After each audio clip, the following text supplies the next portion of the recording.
Yeah, I think I'm in better shape than he is at the moment. But he was in a terrible accident. You know, it's terrible. He could go out the golf course now and beat me by 30 shots anytime he wanted to.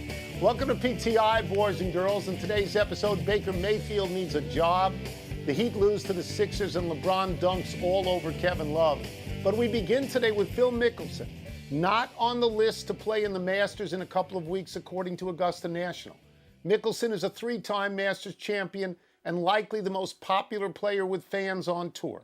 He has been quite controversial recently, stemming from his explosive comments about the PGA Tour, the Saudi Golf League, and the Saudis themselves. Wilbon, what are your thoughts on Phil not playing the Masters for the first time since 1994? Well, Tone, this was coming.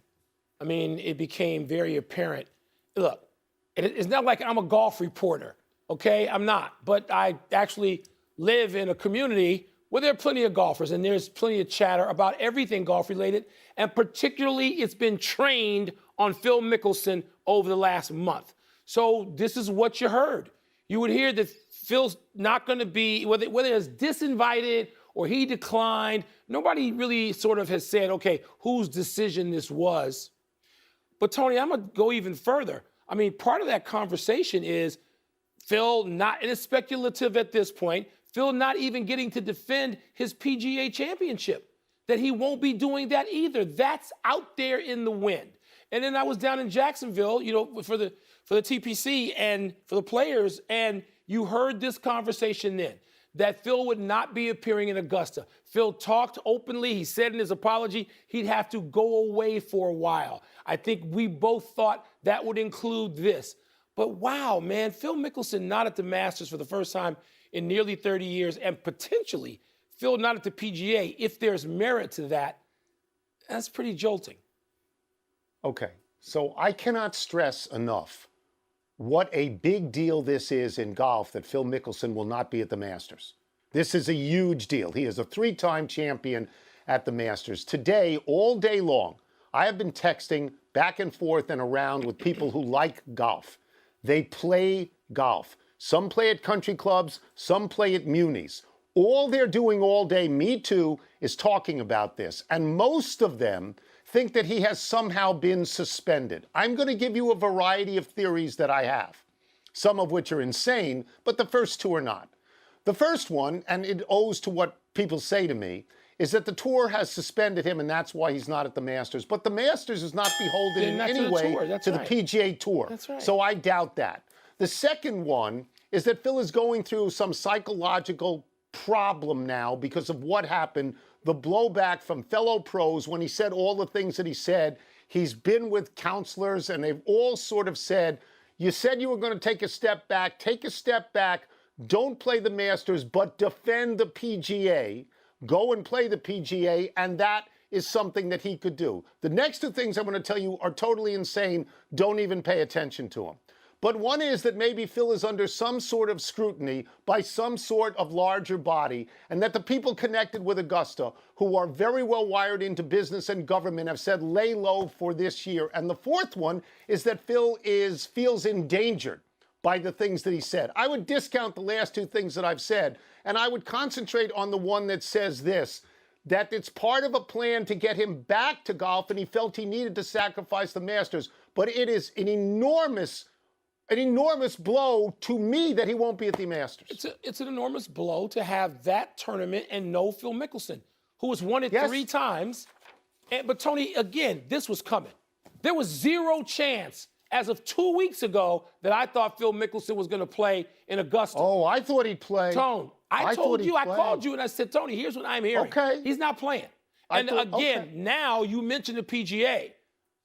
A lot of what's out there is no PGA either. Tony, look, a lot of people want to walk this back now, and a lot of people think that, okay, Phil has made this apology. I said on this show, I thought the apology was sincere. But, Tony, there are a lot of people still. People dropped him from multi-million-dollar endorsements. This is serious. I understand. He can get them back. I believe he can get them back. I believe when he comes back, he can. So. I believe that. Maybe. We'll see. We'll see. Let's move to the National Football League, where Baker Mayfield is a starting quarterback in search of a team. The Browns replaced him with Deshaun Watson. The Texans reportedly didn't want Mayfield in return.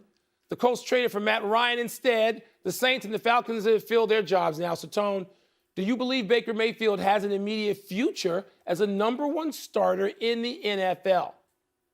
So let me deal with the short term, and I'm going to have to refer to my notes because there are a lot of teams in play here. Seattle needs a quarterback. Russell Wilson left. Carolina needs a quarterback. Sam Darnold isn't it.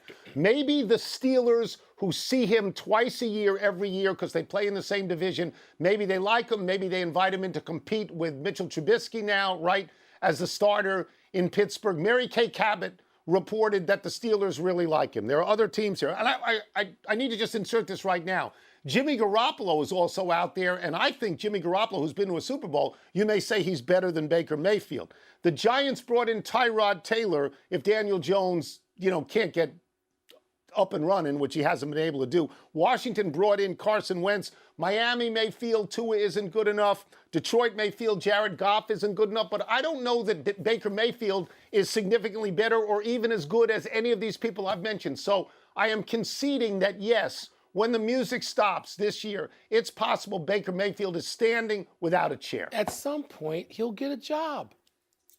Tony, there's 32 of these things out there, and there's only about 20, 22, at a good time, 25 worthy starting quarterbacks. That would still leave 7 or 8 gigs, right? People get hurt, people underperform, people disappoint.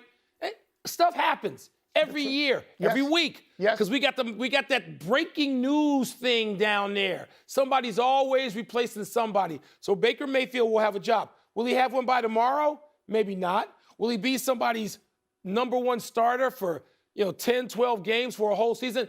Maybe not. But he will get a chance. He will get multiple chances, and they will come fairly soon. This is an amazing story to me for a variety of reasons. I don't think he's that bad. He was 29-30 as a starter in Cleveland, and the years before that, they were terrible. He was much better than who was there in the immediacy before him. His numbers in terms of touchdowns, 92, 56 interceptions, is not terrible. Mike, I think he's taken a direct hit for the failure of the Browns. I think people went on shows on ESPN and other networks all the time and said the Browns should be in the Super Bowl, when you and I thought that was preposterous. And when they didn't get there, I think they made Baker Mayfield a scapegoat. I really believe that. I think that the rest of his career, I think he has to do a year in purgatory maybe, like Trubisky did in Buffalo, and come back, or he could end up wandering the earth as a quarterback for bad teams like Ryan Fitzpatrick. But he was the Heisman Trophy winner, a walk-on in 2 schools. He became the starter and the #1 overall pick, so it's amazing. That doesn't mean he's a worthy starter in the NFL, his college resume. Now, I agree with all the other stuff you said. I think it's too soon to know. I think it's too soon to know. Let's move on. He's going to get a starting job. He's going to have one. Okay.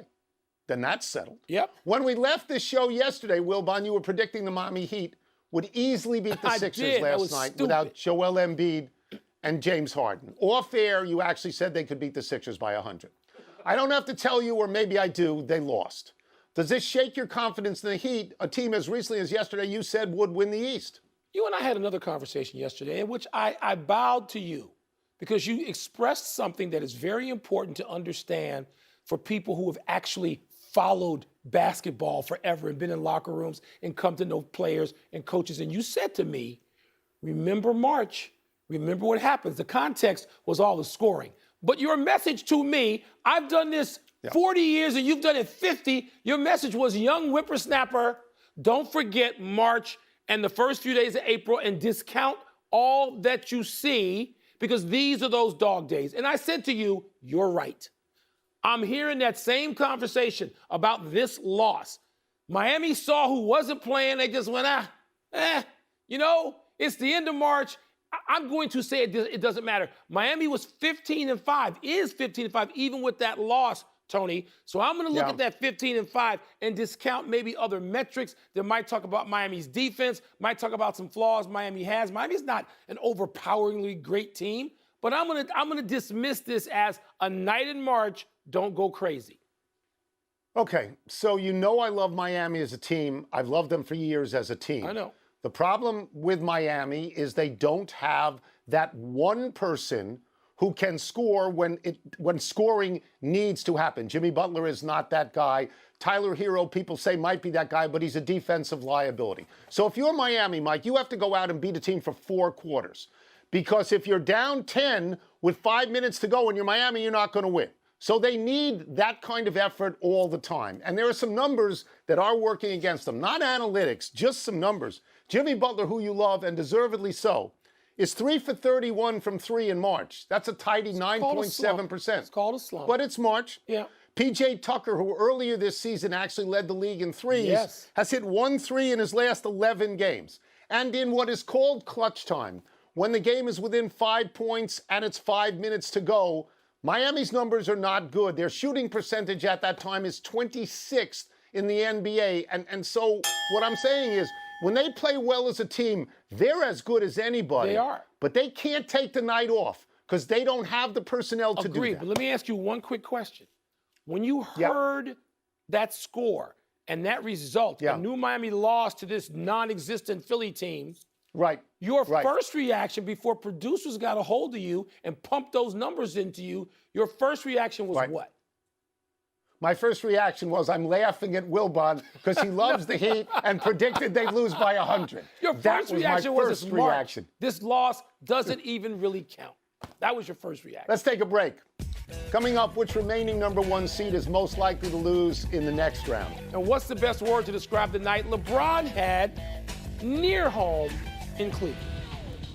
The thing I like about Miami more than most teams, they don't have 2 bad nights in a row. They don't, because they're an actual team. I think this. Time to get down and wordy with each other. What's first? The #1 seed most likely to lose in the next round is blank. It's Gonzaga. By process of elimination, I'll just go through this. Baylor is already out. I don't personally believe that Houston can beat Arizona because Houston hasn't played a team anywhere near as good as Arizona yet this year. I don't think Providence can beat Kansas. They got to the round of 16 by beating a 12-13. They haven't had really a tough game so far, so that leaves me with Gonzaga, a team that actually, Mike, I thought would win the entire tournament. So why am I saying this? They're playing Arkansas. Arkansas, to me, is a total wild card. They could win by 20, they could lose by 30. But Arkansas has beaten very good teams, Mike. In conference, Arkansas beat Auburn.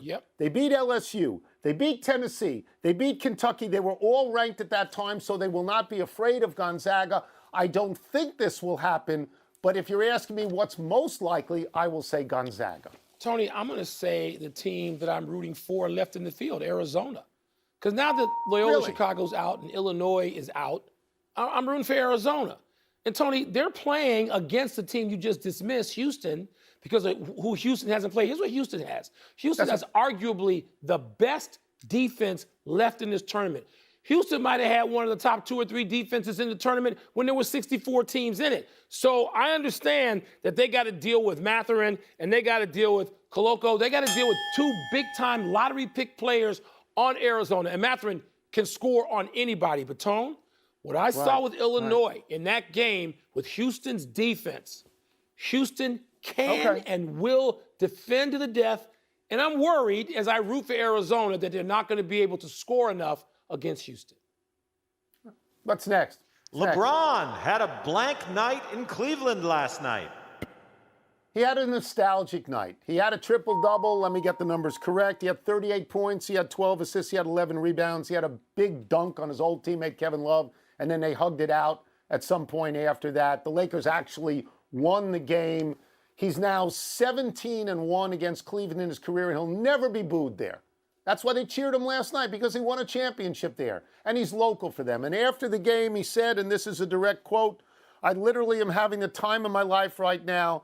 The game is such a beautiful thing." So it's nostalgic, Mike, and it's also self-delusional, okay? Because the only way the Lakers win games is when LeBron scores out of his mind. 50. The Lakers are 4-7 in March, and in the 4 games they have won, LeBron has averaged 40.5 points a game. Yeah. So have a good evening and drive home safely. Tone, nostalgic is the only word. I'm going to rephrase a little bit and say he had a boyhood dream night. That's what he has. You dream when you're a kid. You go away, you come back home, all the people there, you know them. They're your family members, they're your best friends. In LeBron's case, that's what they were. It's a whole arena of people. If he didn't build it, he modernized it. He made it worth something. And even his buddy, Kevin Love, he dunked on him, and then he said, I just want to be invited to the wedding. Kevin, forgive me. I thought it was very sweet, to be honest with you. I enjoyed the aftermath of that and the sort of sideshow of that. It's a boyhood dream night. And I first dismissed it when he said, I'm having the time of my life. And maybe we'll get into this later. I don't dismiss it because he's looking at a different part of it. He's looking at a different chapter. He's won 4. He may not win another one. He's not supposed to enjoy 37 years old dunking on people and hitting 1-foot fadeaway threes. Yes, good for him. Boyhood dream night. You know, it doesn't happen often. No. He's got to score 80 for them to win. That's the final word. Let's take one last break. Still to come, Kyrie Irving's immediate hopes of playing home games are postponed again. Okay, not the best time of his life right now, Kyrie. Did the door just open for Novak Djokovic to win the French? Joker? How nice is it to put Djokovic and Kyrie Irving in the out both times? Because they're the J. Watt.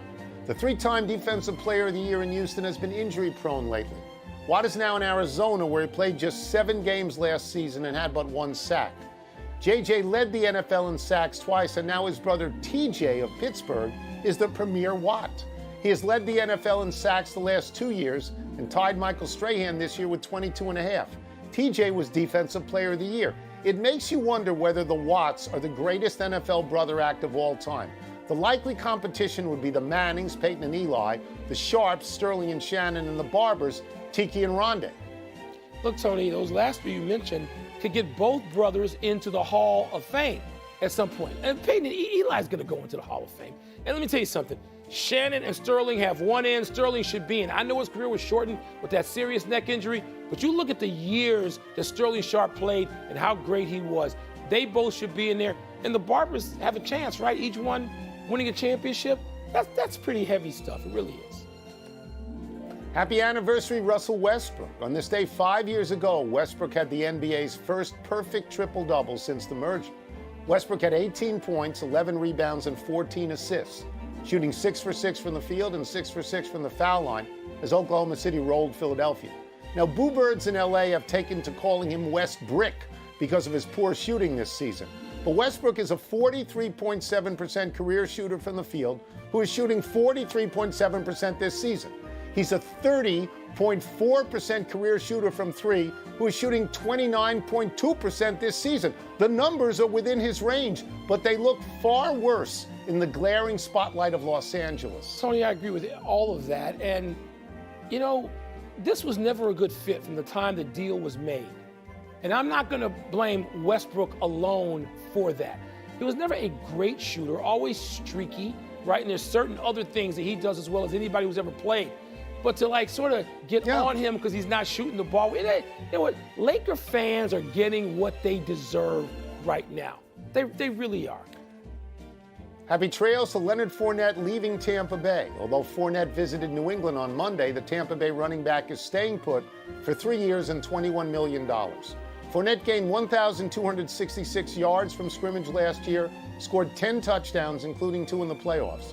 Fournette joins receiver Chris Godwin in re-signing with the Bucs, and you have to think Tom Brady's return was a factor.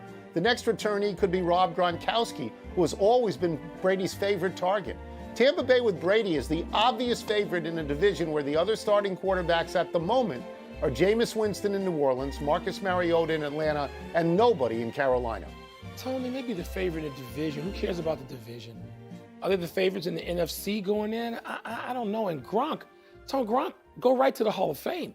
But you think he can still run again after what we saw at the end of last season? You sure Gronk's going to be out there because Brady's out there? I don't know.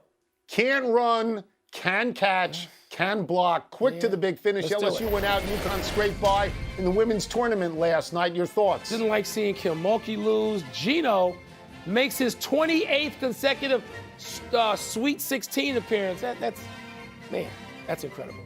Rafael Nadal will be out 4 to 6 weeks with a cracked rib. Is that a big deal?